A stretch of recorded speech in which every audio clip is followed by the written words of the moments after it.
Saddam Hussein کے نام سے کون واقف نہیں؟ مسلمان تو مسلمان، غیر مسلم بھی ان کو بخوبی پہچانتے ہیں۔ یہ الگ بات ہے کہ ایک طبقے کے لیے وہ ہیرو تھے تو دوسرے کے لیے ویلن۔ ہم آج کی ویڈیو میں صدام حسین کی زندگی کے خاص باب کا ذکر کریں گے، جس میں ہم اس سوال کا جواب جانیں گے کہ کیا صدام حسین نے قرآن مجید کی گستاخی کی تھی یا نہیں۔ تو چلتے ہیں آج کی ویڈیو کی طرف، لیکن اس سے پہلے اگر آپ نے ہمارے چینل کو سبسکرائب نہیں کیا تو سبسکرائب کر لیں تاکہ آئندہ آنے والی علمی و تاریخی ویڈیوز بھی آپ تک پہنچ سکیں۔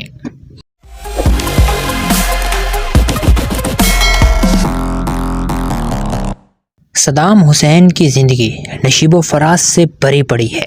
ایک غریب گھرانے میں پیدا ہونے والا بچہ عراق کے سیاہ و سفید کا مالک بن گیا۔ صدر صدام حسین نے ایران اور کویت سے طویل جنگیں لڑیں، جس میں لاکھوں لوگ لقمہ اجل بنے۔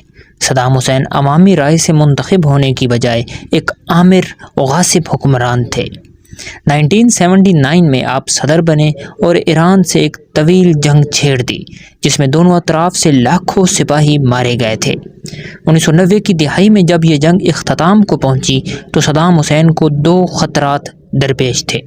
ایک یہ کہ طویل جنگ اور لاکھوں اموات کے بعد عوام ان سے متنفر ہو رہی تھی اور انہیں اپنی طاقت کمزور پڑنے کا ڈر تھا، اور دوسری جانب انہیں ایرانی مذہبی سوچ سے خطرات تھے کہ وہ دن بدن عراق میں پھیلتی جا رہی ہے، اور اس کے نتیجے میں ان کی حکمرانی کو خطرات کا سامنا کرنا پڑ سکتا تھا۔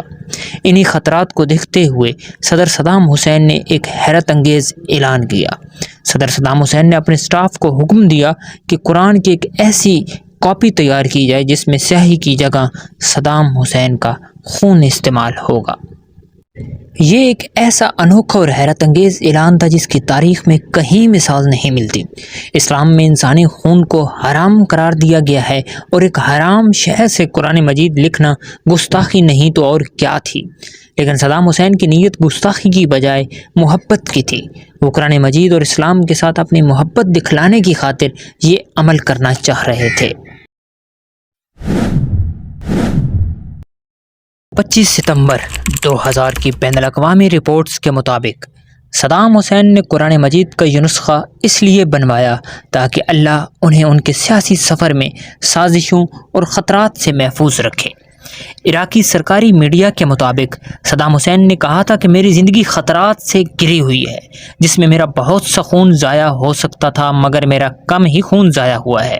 پھر میں نے درخواست کی کہ خدا کی کتاب کے الفاظ میرے خون سے لکھ کر نذرانہ عقیدت پیش کیا جا سکے۔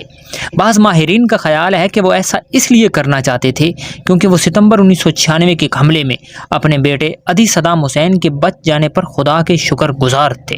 لیکن دوسری جانب امریکہ کی جارج ٹاؤن یونیورسٹی میں عرب سٹڈیز کے ڈائریکٹر جوزف ساسون، جنہوں نے صدر صدام حسین کی زندگی پر ایک مفصل کتاب بھی لکھی ہے اور صدام حسین پر ایک اتھارٹی مانے جاتے ہیں، وہ کہتے ہیں کہ صدام حسین اس قدر مذہبی انسان بالکل نہ تھے کہ اپنے خون سے قرآن مجید لکھوائیں۔ ساسون کہتے ہیں کہ صدر صدام حسین اپنے سیاسی مقاصد کے لیے مذہب کا استعمال کر رہے تھے۔ ساسون اس کی ایک اور مثال دیتے ہیں کہ صدام حسین اپنی سیاست کے ابتدائی دور میں عورت کی آزادی اور کام کرنے کے قائل تھے اور پرانی روایات پر ہنستے تھے۔ وہ چاہتے تھے کہ مردوں کے ساتھ ساتھ عورتوں کو بھی ووٹ کا حق حاصل ہو اور انہیں معاشرے میں مکمل حقوق ملے۔ لیکن ایران جنگ اور ایران کی مذہبی سوچ کے بعد انہوں نے اپنے ان نظریات پر یو ٹرن لیا اور کہنا شروع کر دیا کہ عورت کی جگہ تو گھر میں ہے اور ان کا کام زیادہ سے زیادہ بچے پیدا کرنا ہے۔ چلیں، جو بھی وجہ تھی، یہ قرآن مجید کیسے لکھا گیا، آئیں اس کی تفصیلات پر غور کرتے ہیں۔ صدر صدام حسین نے جب اپنے خون سے قرآن مجید لکھوانے کا حکم دیا تو اس مقصد کے لیے خطاط عباس شاکر جودی کی خدمات حاصل کی گئیں۔ قرآن مجید کا یہ نسخہ 605 صفحات پر مشتمل تھا اور اس کو لکھنے کے لیے تقریباً 24 لیٹر خون استعمال ہوا۔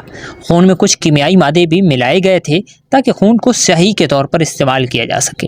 ایک اندازے کے مطابق ایک شخص سال میں 4 مرتبہ 470 ملی لیٹر خون دے سکتا ہے۔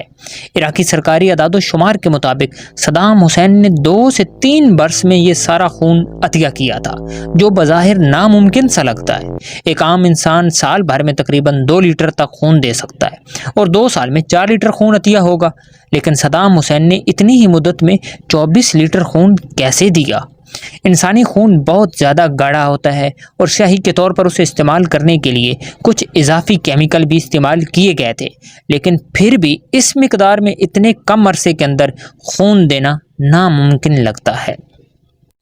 جوزف ساسون کے مطابق صدام حسین نے کچھ خون تو دیا ہوگا، مگر یہ تمام خون ان کا نہ تھا۔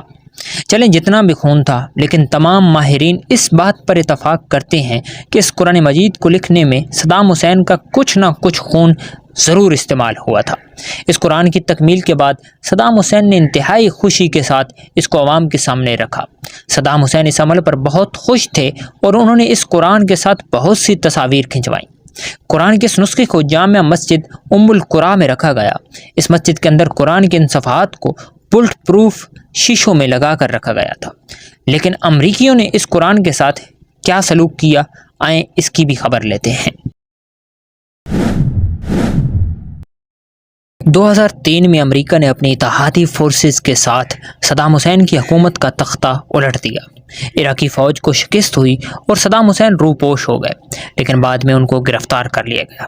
امریکہ نے ان کے ساتھ جڑی تمام چیزوں کو تباہ کر دیا، ان کے نام پر رکھی گئی عمارات کے نام بگاڑ دیے گئے، لیکن جب بات اس قرآن کی آئی تو امریکی سوچ میں پڑ گئے۔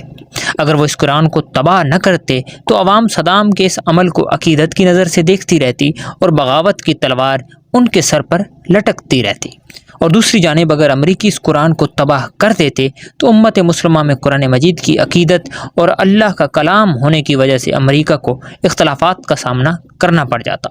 اس لیے امریکیوں نے اسے چھپانے کا فیصلہ کیا۔ اس قرآن کو امریکیوں نے اسی مسجد ام القریٰ کے اندر چھپا دیا۔ اس مسجد میں 3 دروازوں کے اندر اس کو ایسے محفوظ کر لیا گیا تاکہ کوئی بھی اس کو دیکھ نہ سکے۔ اس تک رسائی رکھنے والے کچھ افراد نے تصدیق کی ہے کہ قرآن کے کچھ اوراق اب بھی وہاں موجود ہیں۔ کچھ ماہرین کا کہنا ہے کہ امریکہ نے اسے خفیہ طور پر سعودی عرب کو دے دیا تھا، جبکہ کچھ اور لوگ یہ سمجھتے ہیں کہ اب یہ قرآن صدام حسین کی بیٹی کی ملکیت میں ہے، جو اردن میں رہتی ہیں، لیکن کسی بھی بات کا کوئی بھی ثبوت موجود نہیں ہے۔ تو ناظرین، یہ تھی صدام حسین کے خون سے لکھے ہوئے قرآن مجید کی کہانی۔ آپ کو ہماری آج کی ویڈیو کیسی لگی ہے کومنٹس میں ضرور آگاہ فرمائیے گا۔ اگر آپ امیر تبلیغی جماعت حاجی عبدالوہاب صاحب یا مولانا انور شاہ کشمیری کی زندگی کے متعلق جاننا چاہتے ہیں تو اسکرین پر کلک کریں۔ انشاءاللہ جلد ہی ملتے ہیں کسی نئی ویڈیو کے ساتھ، تب تک کے لیے اللہ نگہبان۔